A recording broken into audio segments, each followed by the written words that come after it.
Assalamualaikum warahmatullahi wabarakatuh. Sebelumnya terima kasih buat bapak-bapak dan ibu-ibu serta teman-teman yang sudah transfer dan membeli akses dari kelas copywriting dengan AI ini. Nah, di materi pertama ini eh, saya berharap teman-teman sabar dan menikmati atau menyerap bagian demi bagian materi karena eh, ada materi yang menurut saya di awal ini yang membahas tentang mind mapping, ini materi yang jarang diangkat dan ini sebenarnya krusial. Kelihatannya kayak ini materi receh atau materi yang tidak bermanfaat atau materi sederhana yang justru ini akan kepake di keputusan-keputusan sulit, merancang strategi bisnis, termasuk ketika nanti nyusun prompt atau bahkan nyusun copywriting.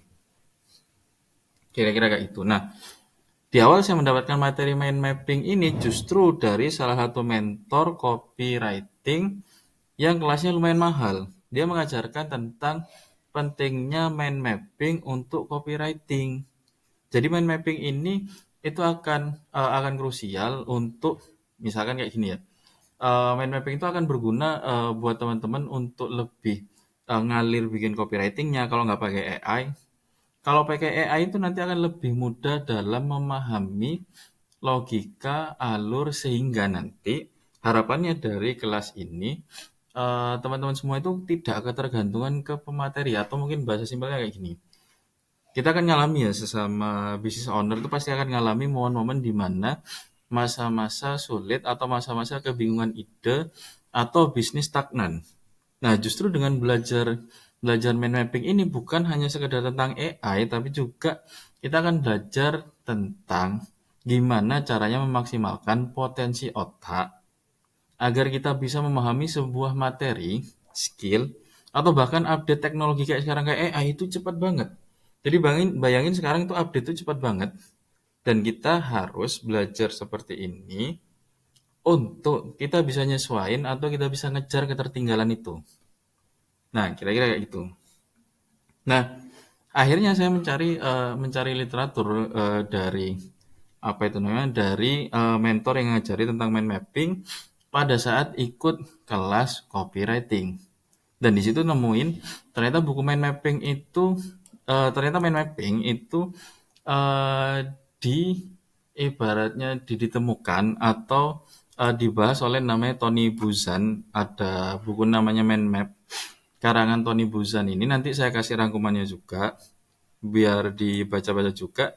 Ternyata si Tony Buzan ini menemukan kalau otak akan lebih maksimal jika diperlakukan pada saat misalnya kita mempelajari sesuatu atau pada saat kita mendalami sesuatu itu dengan teknik mind mapping.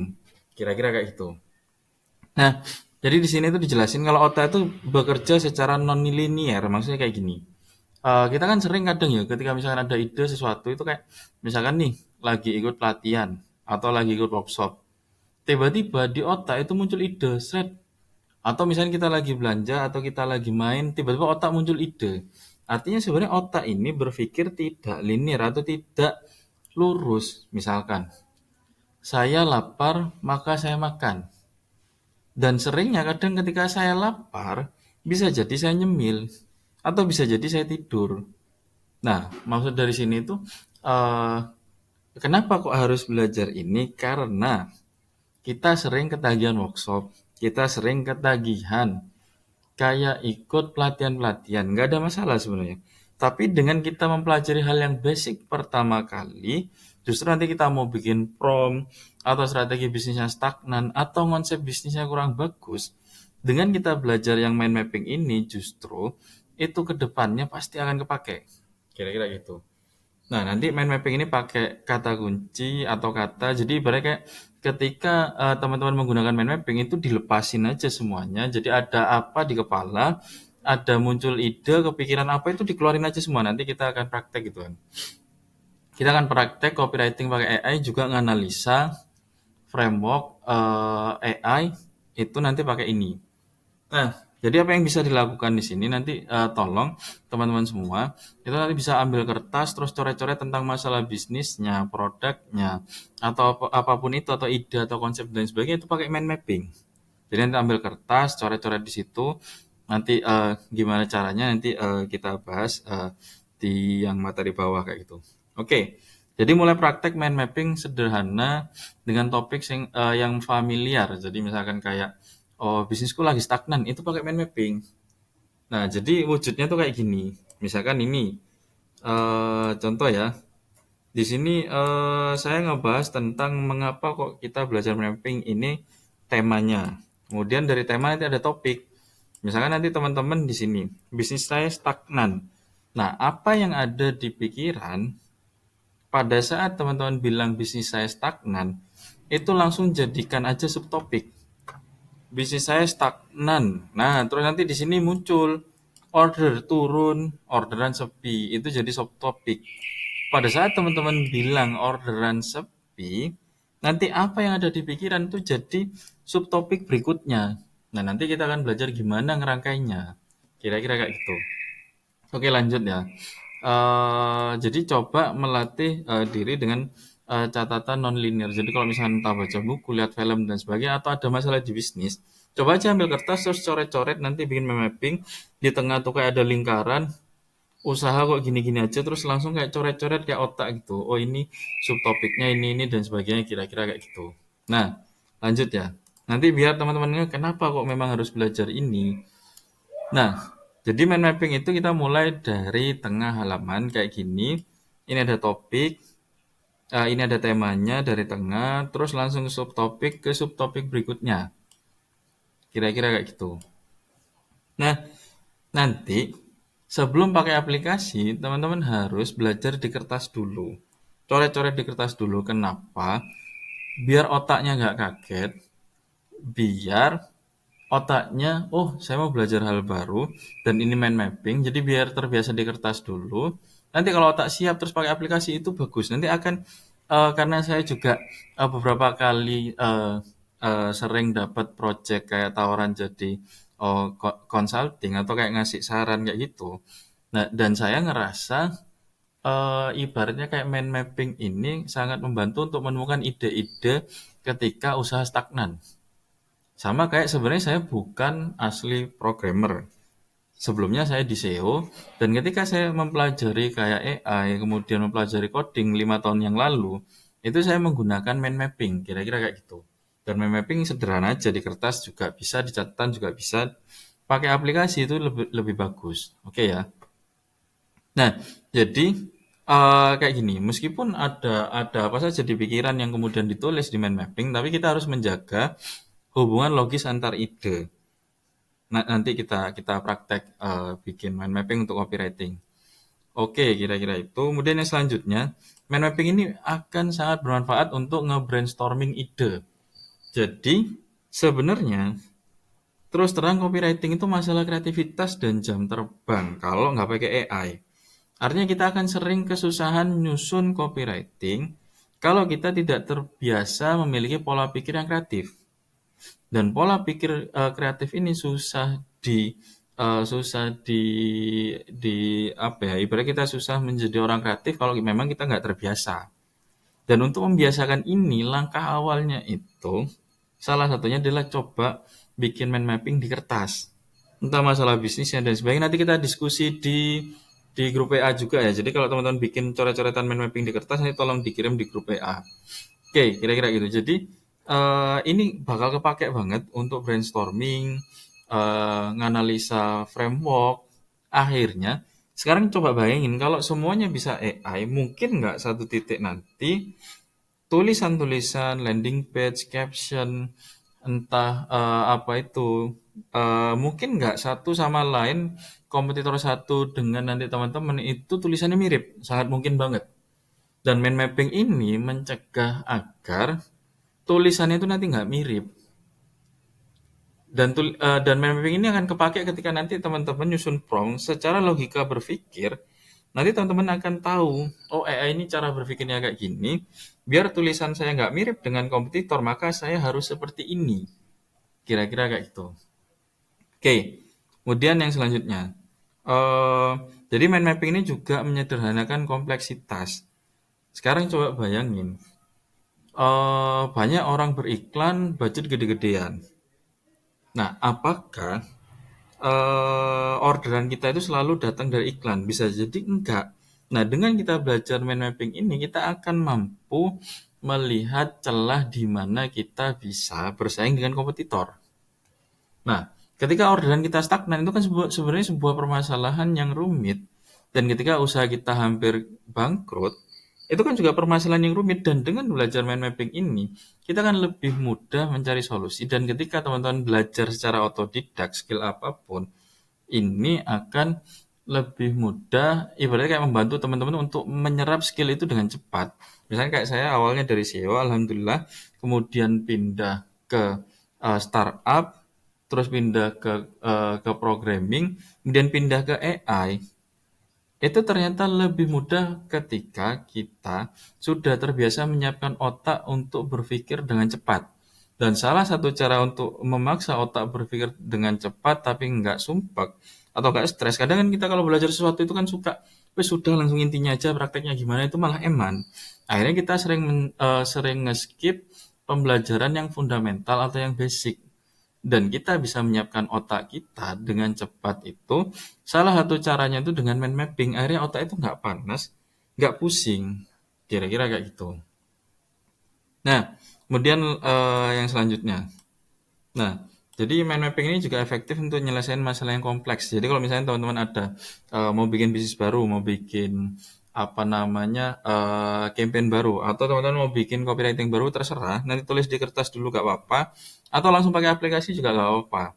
Nah, justru itu nanti akan apa ya namanya, mencari solusi itu lebih mudah, dan nanti kita akan diskusi. Jadi nanti kalau teman-teman punya mind mapping, terus ibaratnya nanti teman-teman ada masalah, nggak apa-apa, nanti bikin mind mappingnya, terus nanti kita analisa dan kita saling kayak ngasih masukan.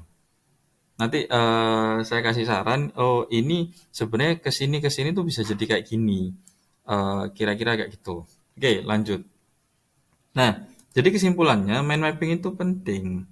Satu, kalau lagi meeting. Hasil-hasil di meeting itu akan tercatat bagus kalau pakai mind mapping dan kita lebih mudah mengingat. Terus kalau kita ngerencanain bisnis, project, dan sebagainya itu lebih terstruktur dan lebih ringkas. Terus kalau kita mau nyari ide, ternyata dengan mind mapping itu karena otak itu cabang-cabang kan. Artinya kayak hikmah di balik otak itu bentuknya bercabang-cabang seperti brokoli. Hikmahnya adalah otak itu akan lebih maksimal kalau berpikirnya menggunakan cara berpikir yang bercabang-cabang seperti mind mapping. Makanya kenapa salah satu ibaratnya kayak bahan makanan yang itu bagus untuk otak itu kan kayak brokoli, terus kayak kacang walnut. Kalau saya pernah ikut kelas Gym Quick, itu kan brokoli kan karena bentuknya kayak otak, kayak ada batangnya dan sebagainya itu juga bagus untuk otak. Jadi sebenarnya hikmah di balik otak dibentuk seperti bercabang-cabang selayaknya mind mapping ternyata ketika kita berpikir dan terbiasa menggunakan mind mapping, otak kita bisa bekerja secara maksimal tapi enggak ibaratnya kalau kita belajar zaman dulu tuh kayak panas, itu enggak sampai panas banget gitu loh. Kira-kira kayak itu. Nah, kemudian ketika kita kebingungan tentang strategi marketing, bayangin aja sekarang bisnis tuh cepat, saingan juga cepat. Kalau sekarang kita belajar AI, bukan nggak mungkin besok kompetitor kita itu belajar AI juga. Dan ketika kita nggak paham basicnya, sangat mudah landing page kita dikopas oleh kompetitor. Terus kita akan ketika kompetitor budget iklannya lebih gede, kita kalah sudah. Nah, makanya kenapa kok penting banget kita belajar ini agar ketika kompetitor mau ngapain atau misalkan kita mau bikin campaign yang kayak gimana, kita selalu menemukan ide-ide yang inovatif. Kira-kira kayak gitu. Nah, ketika belajar hal baru juga, mind mapping juga ngebantu teman-teman untuk menyerap informasi dengan lebih maksimal. Kira-kira gitu. Itu sekilas tentang pembahasan tentang buku mind mapping dan kenapa kok mind mapping itu penting untuk mempermudah pembelajaran di kelas tentang AI ini. Oke ya. Nah, sekarang kita coba seandainya kita nggak pakai AI. Jadi manfaat mind mapping untuk copywriting. Satu, penggalian ide itu pasti lebih bagus, dan pemahaman framework itu lebih matang. Kalau teman-teman pernah ikut e-course atau pelatihan tentang mind mapping, kebanyakan saya jamin pasti ngasih rumus. Entah itu AIDA, entah itu PAS, entah ada lagi dari situ misalkan kayak yang beredar sekarang itu kan banyak yang pakai rumus gitu kan. Akhirnya yang terjadi secara tulisan itu kebanyakan mirip antar landing page. Dan kita nggak benar-benar bisa nulis copywriting yang ngalir. Kira-kira kayak gitu. Nah, jadi ketika menggunakan mind mapping ini untuk copywriting, teman-teman juga lebih cepat nyerap teori copywriting, akhirnya bisa bikin tulisan lebih ngalir dan tanpa rumus. Nah, jadi ini yang saya dapat di salah satu pelatihan copywriting yang pernah saya ikuti dan harganya mahal, jutaan kira-kira kayak gitu. Jadi metode yang biasa dipakai di mind mapping itu salah satunya ada what, why, dan second why. Nanti kita setelah ini kita praktek gitu kan. Nah, jadi kita endingnya tuh kita bisa nulis ngalir. Karena kalau kita terbiasa pakai AI tanpa mempelajari basicnya, akhirnya kita ketergantungan ke AI. Akhirnya ketika AI-nya ini rusak satu saat nanti, udah kita pusing. Ketika kompetitor niru, kita juga pusing akhirnya ketika kita terbiasa langsung pakai AI dengan prompt yang beredar di internet. Jadi jadi kayak gini ya. Ada banyak prompt nih yang beredar di internet, di YouTube, di Instagram, misalkan orang bagi prompt. Nih kalau mau bikin copywriting bagus, promptnya kayak gini. Nah, coba bayangin. Jadi logikanya kayak gini. Pada saat kita menyuruh AI itu untuk membuat headline, yang terjadi kita menyetor kata-kata ke AI dan AI menyimpan di server. Nah, pada saat AI menyimpan di server, sangat mungkin sekali antara satu orang dengan orang yang lain hasilnya mirip karena AI ini berpikir linear atau lurus. Contoh kayak gini. Kalau saya membuat headline, maka mungkin terjadi ketika orang lain membuat headline itu hasilnya akan sama. Gara-gara satu server, satu perintah, satu kata kunci mirip, akhirnya hasilnya akan mirip dan kebanyakan hasil tulisan yang itu benar-benar pakai AI tanpa memahami basicnya itu pasti bisa ditebak. Kira-kira kayak gitu. Oke, kita coba ya. Eh, what, why. Ini nanti dicoret-coret sendiri. Jadi kita bisa nulis copywriting tanpa rumus. Oke, kita praktek ya. Ini kita praktek.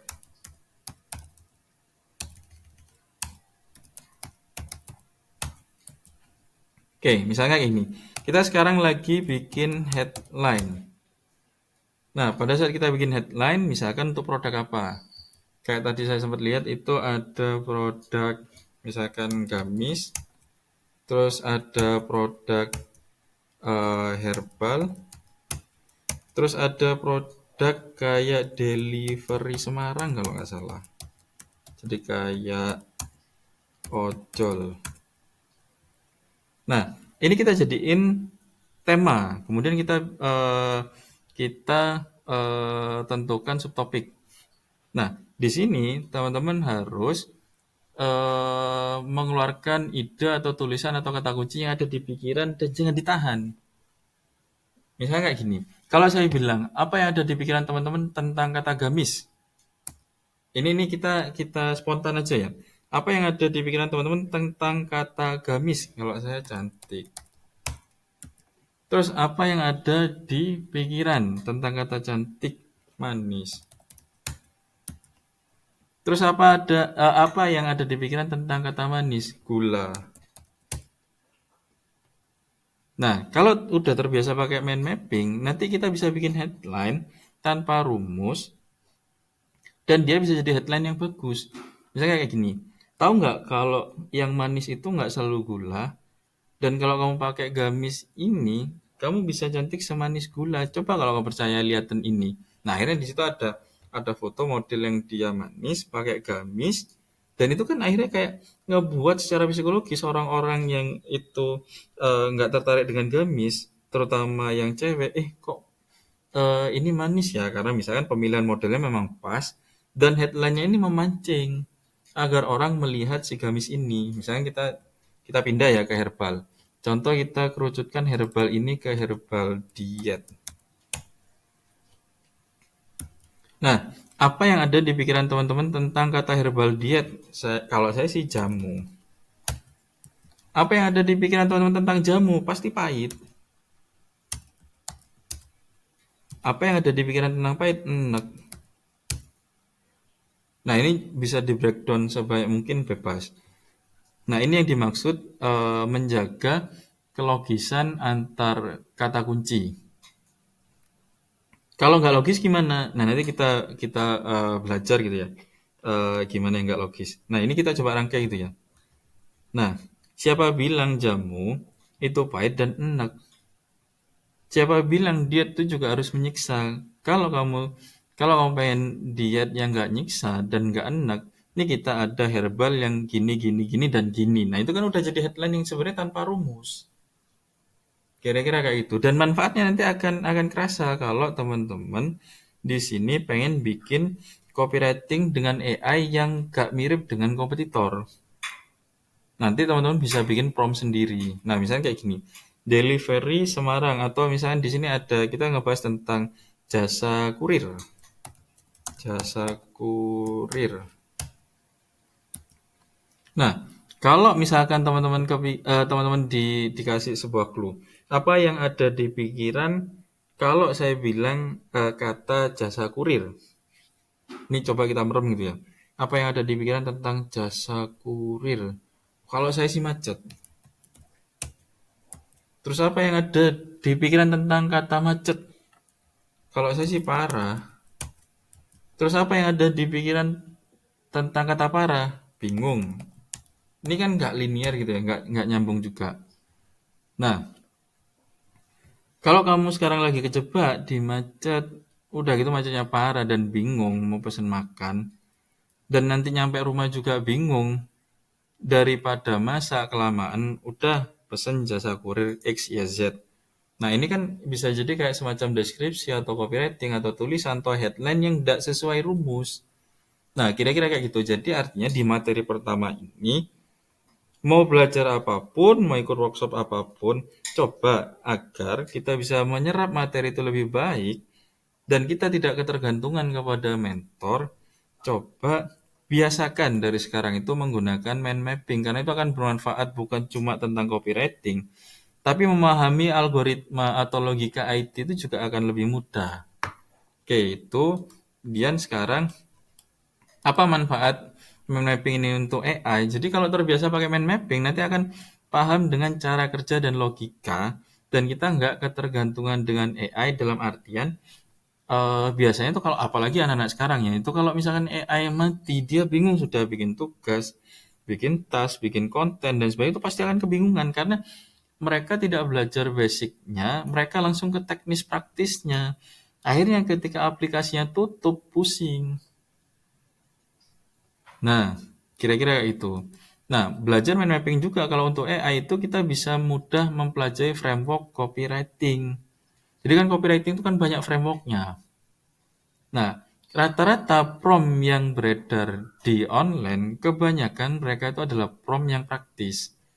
Minta tolong bikinin headline yang seperti ini, yang konversinya kayak gini dan sebagainya. Udah, akhirnya banyak yang mirip headline-nya. Nah, kira-kira gitu biar biar nggak sama ya, biar kan nggak enak ya. Misalkan kayak saya sama misalkan kompetitor copywritingnya mirip sama-sama dibikin AI. Yang ada nanti user itu nggak jadi beli di keduanya ya, nggak jadi beli di kompetitor ya, nggak jadi beli di saya karena merasa jangan-jangan ini satu bisnis. Nah, endingnya ketika kita belajar mind mapping, kita akan mampu menyusun rumus prompt atau rumus perintah sendiri dengan bahasa kita sendiri dan lebih mudah. Kira-kira kayak gitu. Nanti kita sambil praktek. Nah, kemudian alat yang digunakan di pelatihan kita kali ini tuh selama seminggu ke depan, kalau untuk materi pertama itu, coba nanti cari kertas, kertasnya boleh bekas, boleh ini terserah, pokoknya ambil kertas, ambil pulpen atau pensil bebas. Coba masalah bisnis teman-teman itu masukkan ke kertas, coret-coret. Jadi kayak temanya itu di sini, usaha saya turun atau saya pengen bisnis baru atau alasan kenapa saya belajar AI untuk copywriting ini. Kemudian langsung aja coret-coret kayak pakai garis. Jadi harus pakai garis biar otak itu menangkapnya lebih cepat. Karena kan kalau kita menyadari otak itu kan bentuknya kan kayak banyak neuron yang saling terhubung dan seolah itu kayak seperti garis. Kalau kita bayangin tuh kayak brokoli kan kayak banyak cabangnya. Kira-kira kayak gitu. Nah, jadi ambil kertas, ambil ballpoint, coret-coret deh. Nanti share di grup. Nanti biar kita kasih masukan. Dan saya yakin dari sana pasti akan ada banyak ide bisnis yang lahir dan akan mempelajari sesuatu lebih cepat. Jadi kalau misalkan besok-besok mau belajar sendiri dari buku, dari YouTube, atau dari mentor lain, itu pasti akan lebih cepat. Kira-kira itu. Nah, kemudian alat yang digunakan kalau udah nyoba pakai di kertas dan di pulpen, nanti ada aplikasi namanya Xmind. Nanti cari di Google, ada namanya Xmind dan ini gratis. Dan kalau teman-teman males ngetik itu nanti bisa pakai speech note. Speech note itu kayak gini. Nah, akhirnya saya kadang seperti ini ya. Kalau misalkan mau bikin prompt sendiri, tolong buatkan saya headline untuk landing page yang menjual produk jasa kurir Semarang. Nah, nah kebanyakan prompt yang beredar di internet itu biasanya kayak kayak dia cuma sesimpel kayak gini. Terus kalau misalkan didetailin pun itu akan mirip semua akhirnya. Nah, ini kita pakai bahasa kita sendiri. Usahakan headline-nya memenuhi kriteria berikut. Headline-nya sesuai dengan framework headline yang memiliki konversi tinggi dalam 3 detik pertama. Nah, ini yang saya maksud. Kenapa belajar mind mapping itu penting? Karena saya pernah baca sebuah laporan atau insight dari Marketplace, lembaga riset marketing itu. Kalau kita bisa bikin headline yang di 3 detik pertama bikin orang tertarik, kemungkinan konversinya tinggi. Dan jarang prompt yang ngebahas tolong buatkan saya headline yang seperti ini dan seperti ini itu jarang. Kebanyakan itu kayak template semua. Akhirnya hampir bisa dipastikan kebanyakan copywriting yang dihasilkan oleh AI yang itu kita sekedar kopas, rumus yang beredar di YouTube, di Instagram dan sebagainya itu kebanyakan mirip semua. Akhirnya landing page-nya sama. Kira-kira kayak gitu. Oke. Nah, ini nanti dibahas di apa namanya materi selanjutnya ya kalau untuk detail kayak gimana alurnya. Jadi nanti kalau misalkan males nulis itu bisa pakai speech note ini. Nah, kita lanjut. Nah, kemudian tugas. Untuk tugasnya di materi pertama ini coba bikin mind map, boleh di kertas dulu dan petakan bisnis atau produk kita atau permasalahan di bisnis kita itu sebebas mungkin. Jadi kayak coret-coretan kayak gini di tengah tema, kemudian ditarik ada topik, kemudian ada subtopik, subtopik dan sebagainya. Nah, ini akan bermanfaat dalam nanti mempercepat proses pembelajaran dari materi ini atau menemukan solusi dari masalah bisnis kita yang sebenarnya itu selama ini kita susah nemuin. Ini misal kalau kita coba gitu ya. Contoh modal kurang. Nah, apa yang ada di pikiran tentang modal kurang? Gak ada duit. Kenapa nggak ada duit nggak jualan? Kenapa nggak jualan? Nggak tahu caranya. Kenapa nggak tahu caranya? Belum nemu mentor yang bagus. Kenapa belum nemu mentor yang bagus? Karena kebanyakan materi di online itu mirip dan template.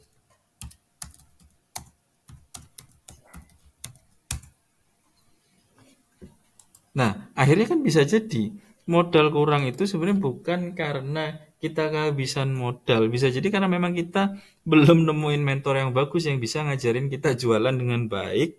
Akhirnya kita selalu kehabisan modal gara-gara sebenarnya jualan kita yang memang kurang bagus performanya. Kira-kira kayak gitu. Itu untuk materi pertama. Jadi di materi pertama ini kesimpulannya coba pakai mind mapping, boleh di kertas, boleh di aplikasi Xmind. Itu saja untuk materi pertama. eh oh bentar, saya tunjukkan contoh ya. Nah, saya tunjukin contoh. Nah, ini tadi saya buat postingan di thread pakai ChatGPT. Jadi apakah harus Claude? Sebenarnya enggak. Tapi kalau pengen tulisan yang lebih bagus lagi, Claude bisa ngasih dan nggak ada limit. Kalau ChatGPT itu ada limit. Nanti kita akan belajar juga pakai ChatGPT. Oke ya.